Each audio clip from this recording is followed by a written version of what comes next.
semua.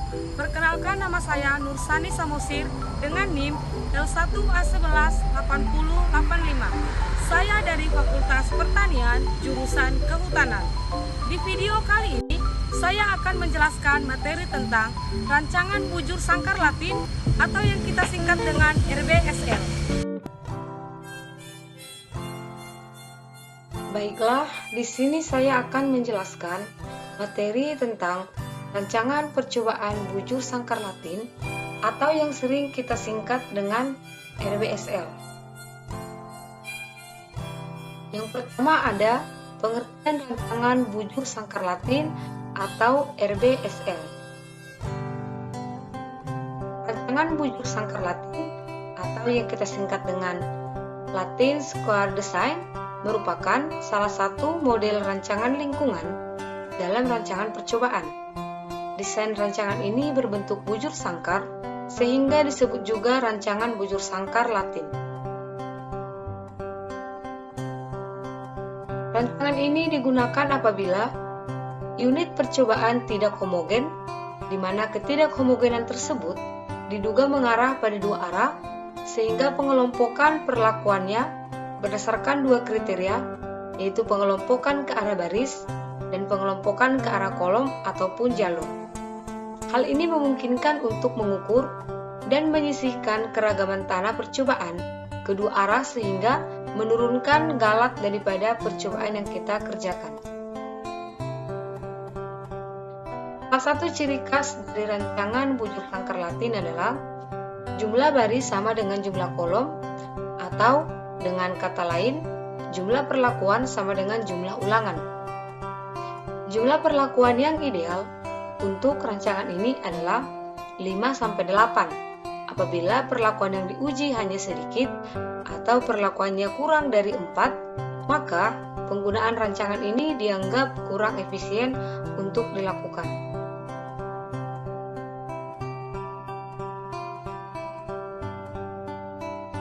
Selanjutnya kita masuk ke dalam alasan mengapa kita menggunakan RBSL atau rancangan bujur sangkar Latin. Alasan yang pertama, di beberapa kasus, rancangan bujur sangkar Latin memungkinkan kita untuk mengontrol dua atau lebih sumber keragaman. Alasan yang kedua, RBSL digunakan apabila terdapat dua sumber keragaman yang mempengaruhi unit percobaan.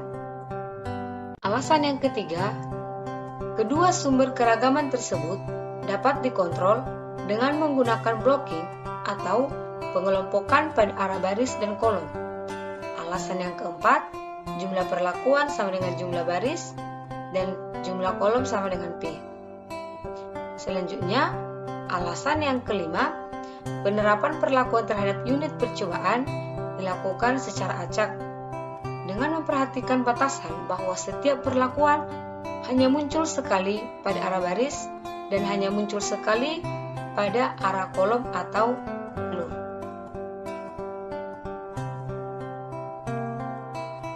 Selanjutnya, kita akan membahas keunggulan dan kelemahan daripada rancangan bujur sangkar Latin atau yang kita singkat dengan RBSL. Untuk keunggulannya sendiri, rancangan bujur sangkar Latin ini memungkinkan peneliti untuk mengontrol dua sumber keragaman yang berbeda. Untuk kelemahan yang pertama, rancangan bujur sangkar Latin ini membutuhkan percobaan dua unit, percobaan untuk P perlakuan sehingga dari sisi aplikasi sangat terbatas. Dari sudut praktisi, maksimal bisa diterapkan untuk 10 perlakuan. Kelemahan yang selanjutnya dari rancangan bujur sangkar Latin yaitu jika jumlah perlakuan atau P-nya meningkat, maka galat percobaan per unit juga nantinya akan meningkat. Keunggulan yang ketiga dari rancangan bujur sangkar Latin yaitu jika perlakuan atau P-nya kecil, maka galat akan sangat kecil. Dan kelemahan yang keempat yaitu Analisis akan semakin kompleks jika terjadi data yang hilang atau salah penempatan perlakuan. Selanjutnya kita akan membahas mengenai penempatan perlakuan daripada rancangan bujur sangkar Latin atau yang kita singkat dengan RBSL. Penempatan perlakuan di dalam RBSL, yang pertama, perlakuan yang ditempatkan dalam satu baris atau kolom tidak boleh ada yang sama. Yang kedua, kita harus menentukan terlebih dahulu unit-unit percobaannya. Yang ketiga, kita akan menentukan kelompok unit percobaan sebagai baris, dan kita juga harus menentukan perlakuan secara acak pada baris pertama. Selanjutnya, kita tempatkan perlakuan secara acak pada baris kedua dengan syarat bahwa perlakuan pada baris kedua ini tidak terdapat perlakuan yang sama pada salah satu kolom. Yang selanjutnya kita bahas adalah model linier daripada rancangan bujur sangkar Latin ini.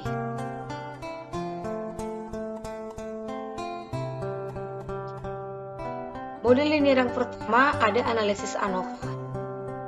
Nah, di analisis ANOVA ini kita menggunakan rumus YIJK yang sama dengan U ditambah dengan beta I tambah KJ tambah tau K ditambah dengan epsilon IJK. Sedangkan IJK itu sama dengan nilai pengamatan pada perlakuan ke K, baris ke I, dan kolom ke J. Untuk simbol ataupun lambang U-nya itu menyatakan rata-rata umum. Untuk lambang daripada beta I melambangkan pengaruh baris ke I, dan untuk KJ membawa arti pengaruh kolom ke J. Sedangkan untuk tau K itu artinya atau mengandung arti pengaruh perlakuan ke K. Dan untuk simbol daripada epsilon IJK menyatakan pengaruh galat pengamatan.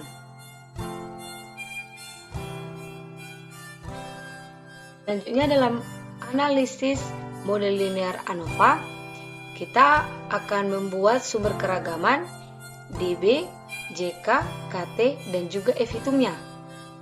Di sumber keragaman itu terdapat baris, kolom, perlakuan, dan juga galat.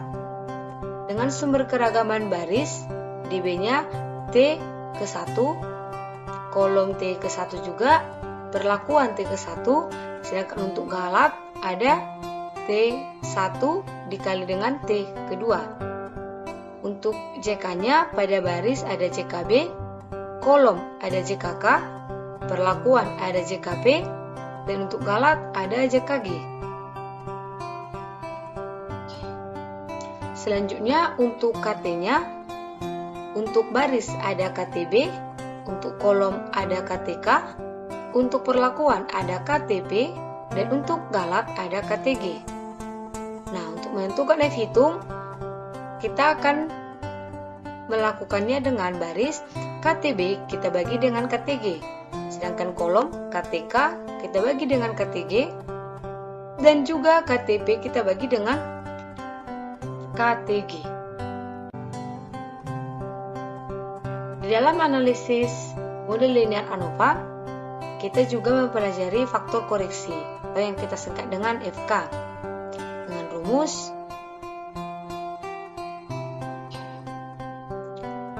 di dalam faktor koreksi jumlah kuadrat total atau JKT itu sama dengan sigma YIJK kuadrat dikurang dengan FK. Nah, di sini untuk JKB-nya akan kita hitung dengan menggunakan rumus sigma YI kuadrat FK. Dan untuk JKK ada sigma Y kali J kuadrat FK. Dan untuk JKP-nya ada sigma Y kali K kuadrat kurang FK. Dan untuk JKG-nya ada JKT dikurang JKB dikurang JKK dan dikurang lagi dengan JKP.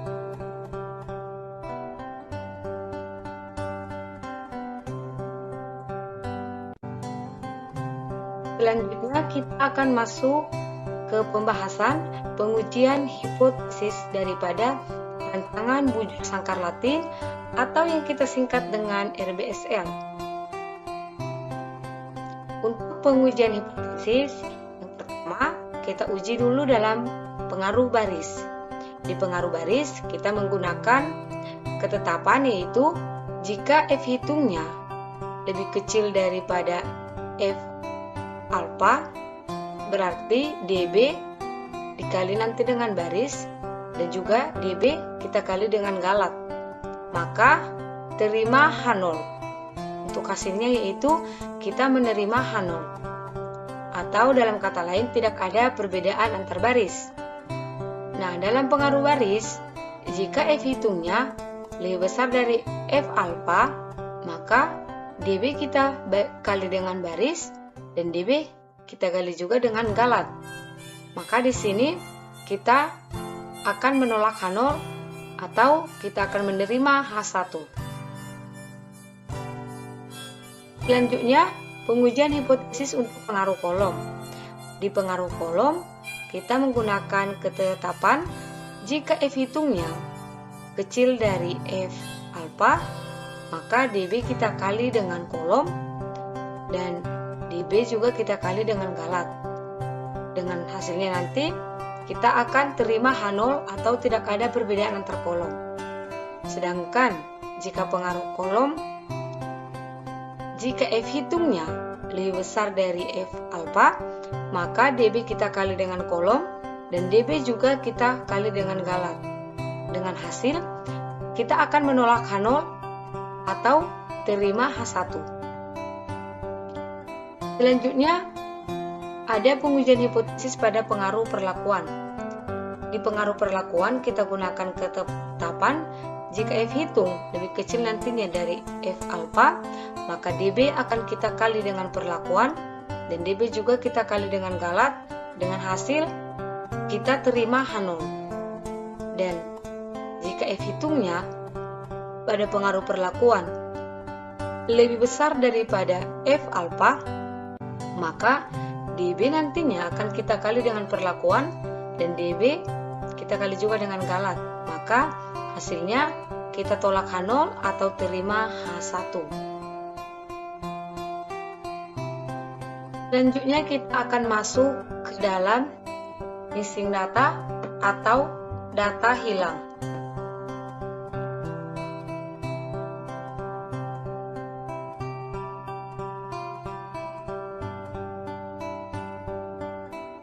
Missing data ataupun data hilang merupakan informasi yang hilang atau tidak tersedia untuk sebuah objek.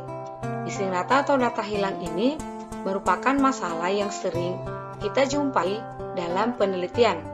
Keberadaan missing data ini bisa jadi mengganggu analisis yang akan kita kerjakan.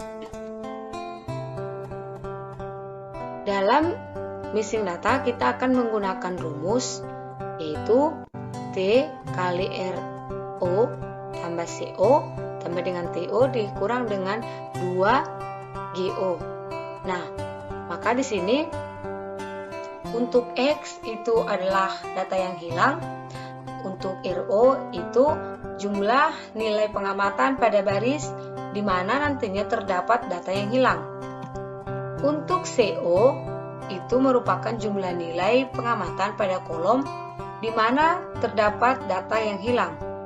Dan untuk TO itu adalah jumlah nilai pengamatan pada perlakuan di mana terdapat data yang hilang. Dan untuk GO merupakan jumlah seluruh nilai pengamatan yang kita kerjakan. Selanjutnya kita akan membahas tentang pengelompokan pada lahan mineral yang kita gunakan dengan rancangan bujur sangkar Latin atau RBSL. Berikut ini merupakan gambar daripada rancangan bujur sangkar Latin dengan 5 kelompok dan 6 perlakuan. Cara pengacakan dalam rancangan bujur sangkar Latin ini, yang pertama cara sederhana yaitu dengan pengundian, dan yang kedua dengan cara bilangan acak. Ini merupakan bentuk kelompok daripada rancangan bujur sangkar Latin, yang mana ini baris pertama ini adalah kelompok 1, kelompok 2, kelompok 3, kelompok 4, dan kelompok 5. Sedangkan yang ini merupakan perlakuannya, perlakuan C, A, D, F, B, dan E. Langkah-langkah yang akan kita lakukan atau kerjakan dalam membuat ataupun melaksanakan rancangan bujur sangkar Latin. Langkah yang pertama, kita pilih satu contoh rencana RBSL dengan 5 perlakuan dari lampiran K. Untuk contoh soal ini, rencana RBSL 5x5 dari lampiran K adalah ada A, B, C, D, E, B, A, E, C, D, C, D, A, E, B, dan D, E, B, A, C. Dan juga ada E, C, D, B, A. Setelah itu, kita akan mengacak susunan baris dari rencana yang terpilih dalam langkah 1.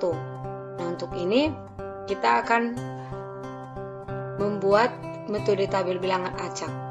Nah, berarti akan ada 2 ketetapan. Yang pertama, kita pilih bilangan acak 3 digit dari lampiran A. Misalnya, yang kita pilih itu ada 628, 846, 475, dan juga yang kedua, peringkatkan bilangan acak yang terpilih atau yang kita pilih tadi dari yang terendah ke yang tertinggi.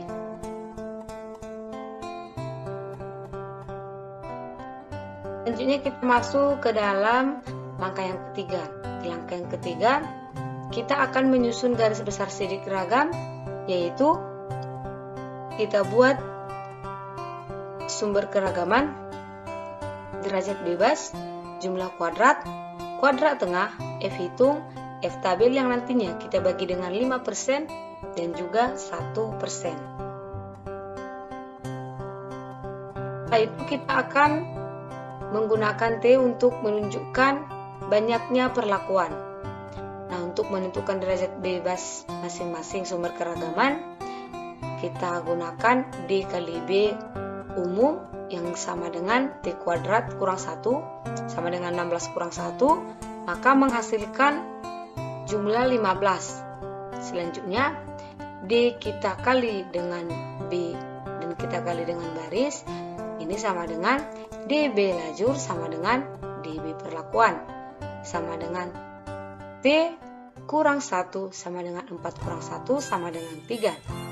Sedangkan untuk DB kalat itu adalah T kurang 1 kita kali dengan T kurang 2. Ini menghasilkan 4 kurang 1 dan yang dikali nantinya dengan 4 kurang 2 dengan hasilnya 6. Selanjutnya DB galat dapat kita hitung juga dengan menggunakan pengurangan, yaitu DB galat sama dengan DB umum akan kita kurangkan dengan DB garis, kita kurangkan lagi dengan DB lajur atau jalur, dan kita kurangkan lagi dengan DB perlakuan. Maka berdasarkan soal ini akan kita dapat 15, kita kurang 3, kita kurangi 3, kita kurangi 3, dan hasilnya adalah 6. Setelah itu, kita akan menentukan JK barisnya. Untuk menghitung atau menentukan JK baris pada rancangan bujur sangkar Latin atau RBSL, itu kita gunakan rumus sigma R kuadrat, kita bagi dengan T, kita kurang dengan F kali K. Di sini, dari soal ini, maka sigma R kuadratnya kita dapat 5,620 kuadrat, kita tambah dengan 5.350 kuadrat, dan kita tambah dengan 5,225 kuadrat, dan tambah dengan 5,170 kuadrat. Nantinya ini akan kita bagi dengan 4 dan akan mendapatkan hasil 0,03154.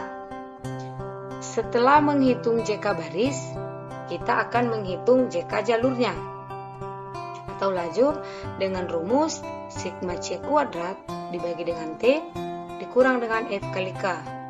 Nah, di JK jalur dengan contoh soal ini akan kita dapatkan nantinya hasil 0,827342. Sedangkan setelah selesai menghitung JK lajur, kita akan menghitung JK perlakuan. JK perlakuan dalam rancangan bujur sangkar Latin bisa kita hitung dengan menggunakan rumus sigma T kuadrat dibagi dengan T dikurang dengan F kali K. Nah, untuk JK perlakuan dengan contoh soal ini akan kita peroleh nanti hasil yaitu 0,426842. Nah, setelah menghitung JK perlakuan, kita juga akan menghitung JK galat daripada rancangan percobaan yang telah kita kerjakan. Nah, dalam JK galat ini untuk menghitungnya kita menggunakan rumus JK umum, kita kurangkan dengan JK baris, kita kurangkan dengan JK lajur, kita kurangkan dengan JK perlakuan. Nah, dari contoh soal ini kita akan mengurangkan 1,413923 kita kurangi dengan 0,030154 kurang 0,827342 kurang 0,426842. Nah, di JK galat ini kita akan memperoleh hasil yaitu 0,1295 dan 85.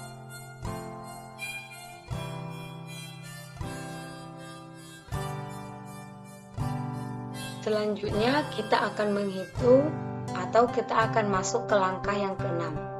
Di langkah yang keenam, kita akan hitung kuadrat tengah untuk setiap jumlah keragaman dengan membagi jumlah kuadrat dengan derajat bebasnya. Untuk itu kita akan menggunakan rumus KT baris. Rumus untuk KT baris ini yaitu JK baris kita bagi dengan T kurang 1. Maka dapat hasil 0,030154 kita bagi 3. Hasilnya nanti 0,010051. Selanjutnya dalam KT lajur itu kita gunakan rumus JK lajur dibagi dengan T kurang 1. Nanti akan kita beroleh hasil 0,827342 kita bagi 3 dan hasilnya 0,275781. Setelah menghitung KT baris dan KT lajur, kita juga akan menghitung KT perlakuan dan KT galatnya. Untuk KT perlakuan, kita gunakan rumus JK perlakuan dibagi dengan T kurang 1. Dengan hasil yang kita peroleh 0,426842, nanti kita bagi dengan 3. Hasilnya yaitu 0,142281. Selanjutnya kita masuk ke menentukan KT galatnya.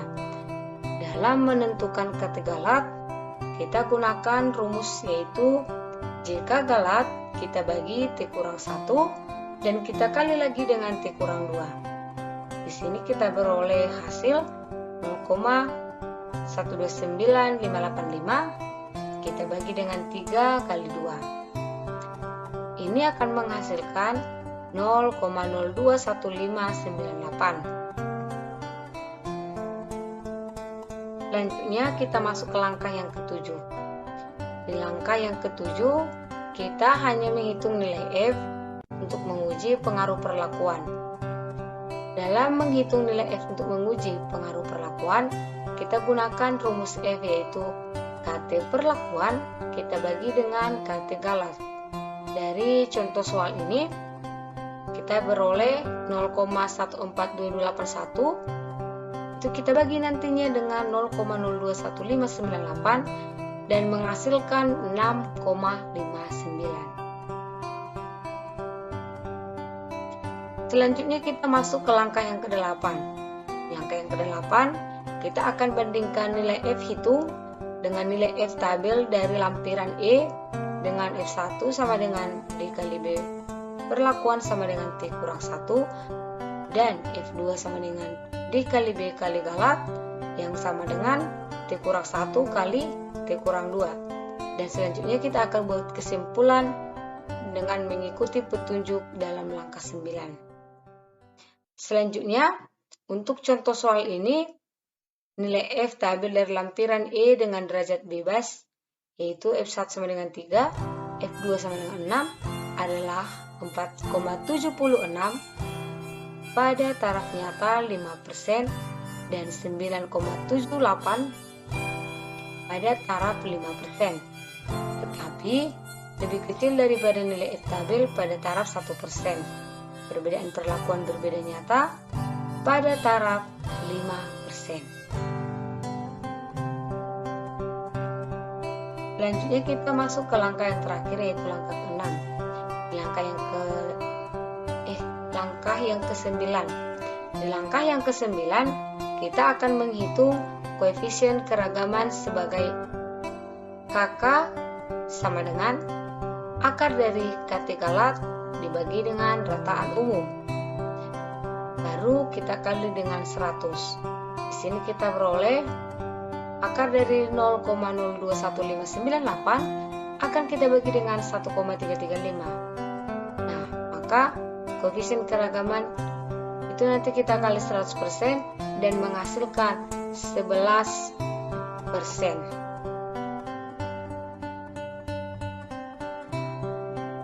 Selanjutnya kita membahas efisiensi pengelompokan dalam rancangan bujur sangkar Latin atau yang kita singkat dengan RBSL. Langkah-langkah yang akan kita kerjakan dalam menentukan efisiensi pengelompokan. Langkah yang pertama yaitu kita akan menguji taraf nyata perbedaan di antara baris dan jalur pengelompokan pada RBSL. Dalam uji taraf nyata perbedaan di antara baris dan jalur pengelompokan ini, kita gunakan rumus F baris, yaitu KT baris kita bagi dengan KT galat. Dan langkah yang kedua, yaitu kita akan menghitung parameter koefisien nisbi untuk rancangan bujur sangkar Latin secara nisbi terhadap rancangan acak lengkap dan juga rancangan acak kelompok.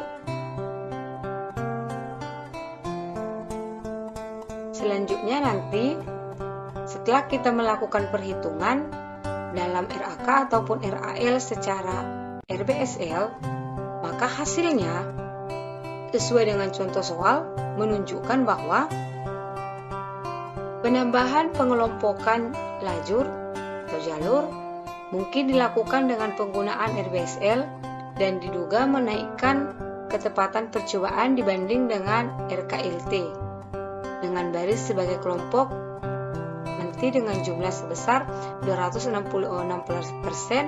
untuk contoh soal yang ini.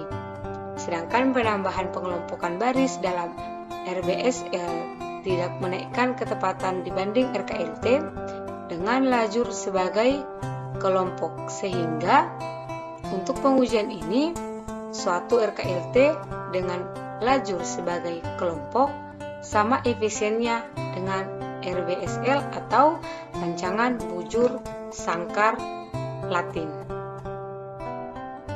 Baiklah, sekian yang dapat saya sampaikan untuk materi rancangan bujur sangkar Latin. Terima kasih.